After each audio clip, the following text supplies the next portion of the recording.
रिश्वत के अंदर ही दो तीन सवाल निकल के आते हैं। क्या ये रिश्वत कहाँ पे दी गई? साल का सीधा सीधा मामला सेम यही था कि वहाँ एक नई ऑर्गेनाइजेशन आई थी और पुरानी ऑर्गेनाइजेशन को हटा दिया गया था। हड़ताल में उसी रात ऐसी क्या दिक्कत हुई कि जहां पर इन्हीं का आदमी गुरदीप दत्ता वहां पर मौजूद था, उसकी मौजूदगी में वहां पर हमला हुआ। आप बिना कैमरे के या स्टिंग कैमरे से आप जाएं अम्बेडकर हॉस्पिटल में, वहां नीचे बिना पैसों के आपको दवाई नहीं मिलेगी। फाइट के अंदर ये वही कर्मचारी हैं जिन्होंने पिछली बार मेरे ऊपर जब हमला करने में साथ खड़े थे। मैं इसको पूरी तरह से इस घटना की निंदा करता हूं। रीजन स्पष्ट है। मान लीजिए विनीत उपाध्याय के ऊपर भूख हड़ताल पर जब हमला हुआ था तो आपने उस समय पे भी तो यही सारी चीजें थी, आपने उस समय ये आवाजें क्यों नहीं उठाई? आपने विधानसभा में यही सवाल क्यों नहीं किए? आप आज कह रहे हैं कि इनके पैसे भी कम दिए जाते हैं। जाहिर सी बात है, आप किसी भी अस्पताल के किसी भी सिक्योरिटी गार्ड से पूछ लीजिए, उनके पैसे आधे मिलते हैं, उनके बोनस के पैसे मर जाते हैं, उनको जब दोबारा भर्ती होती है उनको पैसे लेने रिश्वत लेके भर्ती किया जाता है। तो जय हिंद, जय भारत। और आप देख रहे हैं मेरे साथ सीसीएन न्यूज 24 चैनल। मैं हूं आपके साथ दिनेश गर्ग जैन, कड़वे सवालों वाला। मौजूद हूं भारत की राजधानी दिल्ली के अंदर और कल का एक वाकया है जिसके अंदर हमारी दिल्ली सरकार के एक विधायक हैं श्रीमान महेंद्र गोयल जी, जो कि रिठाला विधानसभा से हैं, आम आदमी पार्टी से हैं, जिन्होंने विधानसभा के अंदर नोटों की गड्डियां लहराई हैं और बताया यह गया था कि उनको रिश्वत दी गई थी, वो नोटों की गड्डियां लहराई है। इस विषय पर बात करने के लिए मेरे साथ मौजूद है क्रांतिकारी विनीत उपाध्याय जी, प्रगतिशील लोकमंच के जो कि अध्यक्ष हैं। विनीत जी, बहुत बहुत स्वागत है आपका हमारे चैनल। जी बहुत बहुत शुक्रिया। क्या बताएंगे इस विषय पर? वीडियो भी आपने देखी, आपने उसके ऊपर कमेंट भी जो है किया था। क्या बताएंगे, क्या मामला है और कैसे इसके ऊपर आप देख रहे हैं? इसके ऊपर उसके अंदर देखिए, वीडियो देख के लोगों को ये लगेगा कि कितना क्रांतिकारी कदम उठाया है विधायक ने कि एक किसी व्यक्ति ने रिश्वत दी और वो रिश्वत उन्होंने विधानसभा के अंदर दिखाई। अब इसके अंदर इसी रिश्वत के अंदर ही दो तीन सवाल निकल के आते हैं। क्या ये रिश्वत कहाँ पे दी गई? इस रिश्वत का जिसका वो जिक्र कर रहे हैं कि मैंने डीसीपी महोदय को भी, एलजी महोदय को भी, सारी चीजें मैंने अलग अलग जगह पे दी लेकिन कोई कार्रवाई नहीं हुई। उसके तथ्य विद रिसीविंग होते हैं। वो जो भी आप लेटर देते हैं डीसीपी के पास या एलजी के पास या कहीं पे भी, वो रिसीव होते हैं और उसका डायरी नंबर होता है। तो वो मीडिया के सामने, या मैं आपसे निवेदन करूंगा आप जरूर जाएं और इस विषय पे तो आपको जरूर बाइट देंगे। पिछले एक साल से तो नहीं दे रहे थे लेकिन जरूर देंगे और आप उनसे जरूर बाइट लीजिएगा। और आप ना ले तो आप अपने किसी साथी पत्रकार को जरूर बोलना कि आपको ये रिश्वत कब दी गई, आपने इस रिश्वत के बिहाफ पे जो लेटर दिए उसके डायरी नंबर, और आपको जो जितनी भी ये शिकायतें आपने की उसकी डेट विद डायरी नंबर, वो कब कब की थी। और उसके अंदर जो आपने विधानसभा में नोटों के बंडल दिखाए, आपने उसी समय उस व्यक्ति को क्यों नहीं अरेस्ट किया गया? ये हो गया एक सवाल। दूसरा सवाल ये कि ठीक आज से एक साल पहले आधी रात को इन्हीं के अम्बेडकर हॉस्पिटल के अंदर हमने भूख हड़ताल की थी। भूख हड़ताल का सीधा सीधा मामला सेम यही था कि वहां एक नई ऑर्गेनाइजेशन आई थी और पुरानी ऑर्गेनाइजेशन को हटा दिया गया था। हमने उसके लिए जो यहाँ के एमडी है नवनीत गोयल का मैं बता दूं, उनकी विधायक से बड़ी अच्छी ट्यूनिंग है और पारी से हटके ही उनको वहां पर मेडिकल डायरेक्टर बना दिया गया। मैं आपकी वीडियो अगर कोई बीजेपी के कोई वरिष्ठ साथी जो भी देख रहे होंगे वो इस वाले पार्ट पे भी जरूर आवाज उठाएं कि पारी से हटके उनको मेडिकल डायरेक्टर बनाया गया दिल्ली सरकार के अम्बेडकर हॉस्पिटल में। उनके साथ इनकी ट्यूनिंग थी। हमने सेम यही मुद्दे उठाए थे कि 80% इन्होंने मामला बोला कि 80% पुराना कर्मचारी होना जरूरी है। तो जब 80% पुराना कर्मचारी होना जरूरी है तो पिछली बार ये गाइडलाइन सेम यही थी कि सबको हटा दिया गया था। 30,000 से लेके 60,000 रुपए तक रिश्वत मांगी जा रही थी। हम लोगों ने आवाज उठाई, जो कर्मचारी थे जिनको हटाया गया था वो इनसे भी मिले। अम्बेडकर अस्पताल के अंदर विधायक ने आके बाइट दी कि हम आपको कोशिश करते हैं रखवाने की। हमने सेम डे वहां पर हड़ताल की। हड़ताल में उसी रात ऐसी क्या दिक्कत हुई कि जहां पर इन्हीं का आदमी गुरदीप दत्ता वहां पर मौजूद था, उसकी मौजूदगी में वहां पर हमला हुआ। मुद्दे सीधे सीधे दो थे। एक कि यहां पर कर्मचारियों को हटा के उन्हीं कर्मचारियों को क्यों नहीं रखा जाता जब कंपनी चेंज भी हो जाए तो भी। हो सकता है किसी कंपनी के कुछ मुद्दे कुछ कर्मचारी पुराने लाने होते होंगे, तो पैसे देने के बाद कैसे पूरे हो जाते थे? और ये एक साल का मुद्दा नहीं है। ऐसा नहीं है कि रिश्वत आज मिल गई है तो उन्होंने विधानसभा में दिखा दी है। ये सालों से ये चलता आ रहा है। आप बिना कैमरे के या स्टिंग कैमरे से आप जाएं अंबेडकर हॉस्पिटल में, वहां नीचे बिना पैसों के आपको दवाई नहीं मिलेगी, बिना पैसों के आपका इलाज नहीं होगा। आप प्राइवेट हॉस्पिटल में आप पैसे दे दो, आपका इलाज हो जाएगा।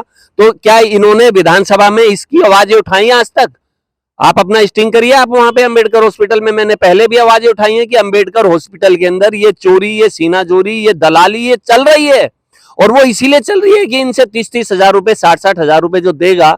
अभी मैं आपको बहुत बहुत शुक्रिया करूंगा कि आपने अभी 3-4 दिन पहले एक जो बाइट ली है उनकी, उस बाइट के अंदर ये वही कर्मचारी हैं जिन्होंने पिछली बार मेरे ऊपर जब हमला करने में साथ खड़े थे, और तब ये बात बोली गई थी कि आज आप साथ हैं, कल आज आप खिलाफ हैं, कल जब आपके संग घटेगी तो आप खिलाफ भी होंगे और साथ भी होंगे।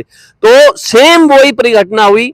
मामला अभी भी वही है कि 30,000 से लेके 60,000 तक रिश्वत मांगी जा रही है। 40,000, 60,000, अब रेट बढ़ गया है थोड़ा। और उस रिश्वत के अंदर जो नया व्यक्ति है, जो जिनको ये कह रहे हैं कि मुझे रिश्वत देने की कोशिश की गई, पुराने वाला अगर ज्यादा रिश्वत दे रहा है तो नए वाले की कम रिश्वत क्यों लेंगे? दूसरा एक बहुत बड़ा कारण यह भी हो सकता है कि इनका स्टिंग, पैसे लेते हुए का स्टिंग पकड़ा गया होगा, ऐसी संभावना है। मैं उसको अभी स्पष्ट नहीं कर रहा, 1-2 दिन में चीजें, स्थिति क्लियर हो जाएंगी। जब इनका स्टिंग पकड़ा गया होगा तब इन्होंने इस चीज को अपने आप को पाक साफ दिखाने के लिए इन्होंने ये इस घटना का रूपांतरण वहां विधानसभा में किया। मैं इसको पूरी तरह से इस घटना की निंदा करता हूं। रीजन स्पष्ट है। मान लीजिए विनीत उपाध्याय के ऊपर भूख हड़ताल पर जब हमला हुआ था तो आपने उस समय पे भी तो यही सारी चीजें थी, आपने उस समय ये आवाजें क्यों नहीं उठाई? आपने विधानसभा में यही सवाल क्यों नहीं किए? आप आज कह रहे हैं कि इनके पैसे भी कम दिए जाते हैं। जाहिर सी बात है, आप किसी भी अस्पताल के किसी भी सिक्योरिटी गार्ड से पूछ लीजिए, उनके पैसे आधे मिलते हैं, उनके बोनस के पैसे मर जाते हैं, उनको जब दोबारा भर्ती होती है उनको पैसे लेने रिश्वत लेके भर्ती किया जाता है। तो जब इनके ही दिल्ली सरकार, इसमें एलजी का क्या रोल है? भ्रष्टाचार को रोकने में हर चीज में आजकल एलजी कर रहे हैं। एलजी वाले मामले में अंबेडकर में या किसी भी अस्पताल के अंदर जो रिश्वत चल रही है उसके अंदर क्या रोल है एलजी का? उसमें आपने कितनी नाकेबंदी करी, उसमें आपने कितनी किलेबंदी की, आपने कितने लोगों, इन्होंने उस समय इसी घटना के बाद इन्होंने आरकेएस को बर्खास्त कर दिया था कि आरकेएस में तमाम जो घटनाक्रम चल रहा है उसके अंदर मैं तमाम आरकेएस को बर्खास्त कर रहा हूं। आप देखिए आज वही आरकेएस की टीम है, वही कमरा है, वहां पे दोबारा से वही आरकेएस है। कारण स्पष्ट है, जब इनका भ्रष्टाचार पकड़ा जाए तो उस समय बर्खास्त, और जब चीजें शांत हो जाएं तो दोबारा वही स्टाफ, वही एमडी, वही सारी चीजें दोबारा लागू हो जाए। ठीक है। विनीत जी, अभी भी आप लगातार मैं देखता आ रहा हूँ शुरू से जो है रिठाला विधानसभा में विधायक महेंद्र गोयल के जितने भी भ्रष्टाचार है उनके ऊपर कटाक्ष करते आए हो शुरू से, और अभी जो मामला ये नया सामने आया जिसमें नोटों की गड्डियां वो लहरा रहे हैं, और आप अभी भी ये कह रहे हो कि हो सकता है कि कहीं ना कहीं उनका स्टिंग कर लिया हो किसी व्यक्ति ने कि रिश्वत लेते हुए का, तो वो इस चीज को उजागर करें। लेकिन जब आपने बात ये भी कही कि उनके पास रिसीविंग होनी चाहिए, विधानसभा से बाहर निकलते हुए जब एक पत्रकार ने उनसे बात की तो उन्होंने वो डॉक्यूमेंट दिखाया कि रिसीविंग देखो मैं करवा के लाया हूँ। मैंने उस वाले पार्ट पे पूरा, मेरे को एक्चुअल फैक्ट्स नहीं मालूम क्योंकि हमारा इंटरव्यू पहले हो रहा है, और वो एक्चुअल फैक्ट्स मेरे को रात को जो हमारी टीम बैठेगी तो वो सारे फैक्ट्स पे चर्चा करेगी। मामला ये है कि ये घटना उनको पूरी स्पष्ट करनी चाहिए थी। ये घटना कब की है? अच्छा, उस घटना को करने से पहले ये अगर उन्होंने रिसीविंग आज कल की या परसों की होगी तो मैं यही कह रहा हूं कि जो आज या कल जिस चीज को कर रहे हैं इस काम को इन्होंने पिछले साल क्यों नहीं किया? पिछले साल इस मुद्दे को विनीत उपाध्याय ने उठाया। पिछले साल ये मुद्दा बहुत हाईलाइट था, आसपास के सभी एरियो में सभी को मालूम था कि अंबेडकर हॉस्पिटल में विधायक ने हमला करवाया है जिसकी एफआईआर दर्ज है। तो जब ये मुद्दा पिछले साल भी था और उससे पहले भी पूर्वांतर में ये काम होते रहे हैं, उसके बावजूद इन्होंने इस काम को क्यों नहीं किया? अब क्यों किया? तो ऐसा प्रतीत होता है कि कहीं ना कहीं इनकी जो अब पहले विधानसभा का चुनाव नहीं आना था, अब इनका विधानसभा का चुनाव भविष्य में आना है, इनको अपनी तस्वीर रॉबिनहुड की तरह दिखानी है। तो जाहिर सी बात है कि एक कारण यह भी हो सकता है कि एक, या तो इनका स्टिंग पकड़ा गया हो, दो, इनको अब दोबारा से जो इनकी धूमिल हो गई है छवि, उस छवि को इनको दोबारा ठीक करना हो। आपको मैं इसी के साथ एक फैक्ट डाल रहा हूं। इनके इस विधानसभा में आंकड़ों के हिसाब से 4 निगम पार्षद जीते और 1 निगम पार्षद हारा। जो हारा वो इनका बिल्कुल प्रिय था, और जो जीते, मैं उस वाले पार्ट में नहीं जाऊंगा, मैं अब दूसरे पार्ट पे आता हूं। आप गिनती के हिसाब से अगर देखें इस विधानसभा में एक इनके पार्षद जीते हैं लगभग 800 वोटों से, एक जीते हैं लगभग 250 वोटों से, एक जीते हैं लगभग 3000 वोटों से और एक जीते हैं 3000 वोटों से और एक हारे हैं 3000 वोटों से। 3000 वोटों से आप 3000 वोटों को काट दो, वो बराबर हो गए, 2 वार्ड बराबर हो गए, इक्वल हो गए। बाकी के 3 वार्ड के अंदर 800, 300 और 3000, सीधा सीधा हो गया 3800 और 3 4100। जो ये विधानसभा चुनाव जीते थे 13000 वोटों से, अब वो बढ़त इनकी सिर्फ 4100 रह गई है। और जैसे जैसे लोकसभा चुनाव आएगा और विधानसभा चुनाव आएगा, ये इनकी हार लगभग 20,000 वोटों से ज्यादा की होगी। हो सकता है 30,000। असल तो इनको टिकट ही नहीं मिलेगी क्योंकि इनके काले कारनामे सरकारों को या दिल्ली सरकार को और ऊपर तक पता है। तब तक मैं उम्मीद करता हूं कि इनके स्पष्ट रूप से जितने भी भ्रष्टाचार हैं जो हमने उजागर किए हैं, चाहे वो अंबेडकर का मामला हो, चाहे वो फ्लड डिपार्टमेंट का मामला, ये बड़े ईमानदार बन रहे हैं। मैं इनको बता रहा हूं, हमने चुनौती दी, हमने फ्लड डिपार्टमेंट में अभी भूख हड़ताल और प्रोटेस्ट का डाला हुआ है। इन्होंने सीधे सीधे रिश्वतें खाई हुई हैं इस पे छठ घाट वाले पार्ट पे, लाखों रुपए एक घाट पे, जहां सिर्फ 9,000 रुपए खर्च हुए जिस घाट पे, वहां पे इन्होंने 7 लाख रुपए दिखा रखे हैं। 9,000 के 7 लाख, जहां इन्होंने 1 रुपया खर्च नहीं हुआ, वहां के इन्होंने 15 लाख रुपए घाट का खर्चा दिखा रखा है फ्लड डिपार्टमेंट का। आप ईमानदार हो तो अपने डिपार्टमेंट पे कितने लेटर लिखे, हमने वो सारी जगह डाले हुए हैं लेटर, उस पर हम प्रोटेस्ट भी करेंगे इस महीने। आपने कितनी जगह लेटर डाला है? एक ही टेंडर के दोबारा पैसे रिलीज करवा रहे हो। आप बाकी डिपार्टमेंट की बात क्यों नहीं करते? आप जाओ, मैं आप ही से निवेदन कर रहा हूं और दूसरे पत्रकार साथियों से भी, या जो इस चैनल को देखते हैं, बहुत बड़े व्यूअर्स हैं इस चैनल के, वो सभी जाएं आपके जो रजिस्ट्रार ऑफिस है, वहां पर आपको बिना रिश्वत के कोई फाइल आगे नहीं बढ़ेगी, पेपर ही नहीं बन सकता जब तक आप चढ़ावा नहीं दोगे। आप आ जाओ ट्रांसपोर्ट ऑफिस में, जो इन्हीं के विधानसभा के अंतर्गत आते हैं, वहां पर आपका लाइसेंस 20 बार रिजेक्ट हो जाएगा जब तक आप चढ़ावा नहीं दोगे। अंबेडकर हॉस्पिटल के अंदर आप दवाई की लाइन में लगे रहोगे, आपका शाम तक एक आदमी सुबह, अगर आप देखोगे इतनी, जिसको ये कहते हैं वर्ल्ड क्लास हॉस्पिटल हमने बना दिए हैं। आप सुबह 5 बजे जाना है, यहाँ ठंड में, कड़कती ठंड के अंदर यहाँ पर लोग लाइन में लगे होते हैं सुबह 5 बजे। क्यों?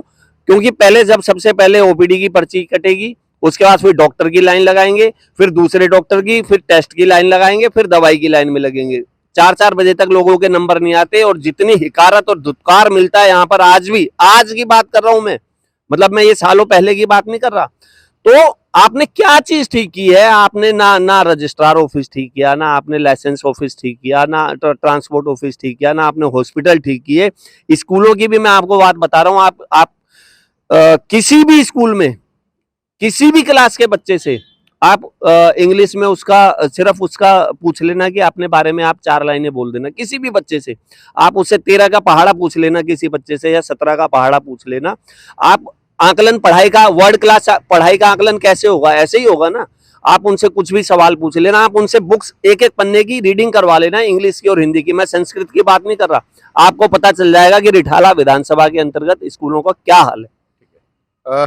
ये थे हमारे साथ विनीत उपाध्याय जी, और बड़े क्रांतिकारी शब्दों को लेकर के, जो कि खुद जाने जाते हैं, और लगातार जो है रिठाला विधानसभा के जो विधायक है महेंद्र गोयल जी, उनके द्वारा किए गए भ्रष्टाचार को जो है लगातार उजागर करते रहे। और अभी जो विधानसभा के अंदर जो विधायक द्वारा नोटों की गड्डियां लहराई गई थी, और ये कह करके कि मुझे जो है रिश्वत दी गई है, और लाजमी बात है, अगर वाकई ये रिश्वत दी गई तो पहले भी पिछले साल जब इन्होंने वहां पर धरना दिया था, वहां पर लगातार भूख हड़ताल के ऊपर बैठे थे, तब इनके ऊपर लाठीचार्ज करने के बदले उस चीज को उजागर जब इन्होंने किया था तो इनका समर्थन करते, और वाकई वहां से उस चीज के भ्रष्टाचार को वो तब उजागर करते, तब विधानसभा में इन बातों को रखते, और वो पूरा 1 साल होने के बाद तमाम वही चीजें सामने ला रहे हैं और बता रहे हैं कि मुझे रिश्वत मिली है। क्यों? क्योंकि वहां पर कर्मचारियों को लगाने के नाम के पैसे लिए जाते हैं। तो लाजमी बात है विधायक जी, आपका मेरे पे एक सवाल है सीधा सीधा आपसे, कि आपको क्या ये आज मालूम हुआ था कि यहाँ पर इस तरह के भ्रष्टाचार हो रहे हैं, या आपको आज रिश्वत देने की कोशिश की गई थी कि इस भ्रष्टाचार में सम्मिलित होने के लिए आपको भी कुछ पैसे खिलाए जा रहे थे? जब लगातार इस चीज की बातें पहले सामने आ रही थी, जब लगातार इस चीज के सवाल उठाए जा रहे थे, जब लगातार कर्मचारी अपनी मांगों को मांग रहे थे, तब आप जो है गहरी नींद की उसमें सोए क्यों हुए थे? जय हिंद, जय भारत।